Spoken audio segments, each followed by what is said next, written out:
there is a pig's leg behind us which is hooked up to a blood supply.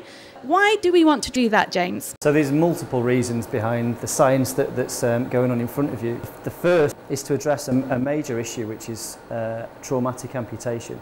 So individuals that have been in crashes or field of war where limbs are removed, quite often those individuals have a lot of injury, so injuries to the head and to the chest.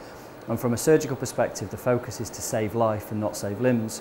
So quite often where a limb has been removed and comes in with that individual, the limb's actually thrown away. And that seems quite a tragedy. So our aim with this technology is to test if we can keep large pieces of tissue like these limbs alive for a long period of time. If we can reach 4 or 5 days, then potentially life-saving surgery could occur on that patient, and the limb can then be reattached when that patient is stabilised. How far off do you think that kind of thing might be? The technology is here already and it works, but from our perspective we think that it needs very robust scientific evaluation so that we can develop the right protocol. Maybe within a 12-month period this type of technology could be used. One of the problems that we have in the UK is we have one transplant centre in Leeds. What we want to do with this tool is to keep limbs alive for a long period of time, which means that potentially you could bring limbs back from anywhere in the country or beyond across into Europe or even the States. So I can see the muscle of the leg is actually twitching there. It looks like it's come alive. Why is it doing that? The tissue is very much alive.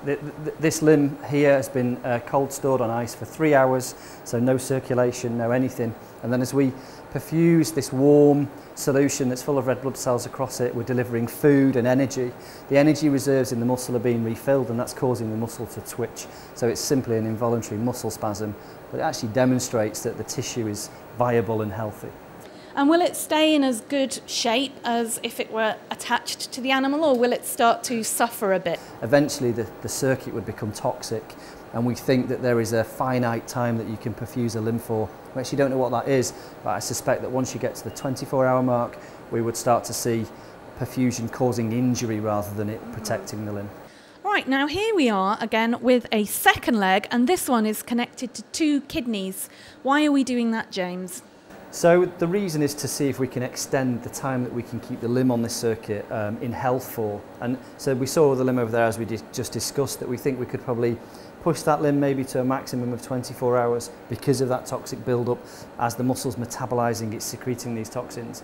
And the kidney, its natural function is to remove those toxins from blood. And this is effectively what these two are doing here now. So you can see there are 2 ureters, the ureter here and here coming out of the kidney, and we've inserted cannulas into them, and the urine is being drained out and collected. There is no machinery on the planet that's as effective as a kidney for filtering blood, so this is proof of concept. If we show that with these kidneys this limb is better preserved, then we would, in more realistic clinically facing studies, we would use dialysis.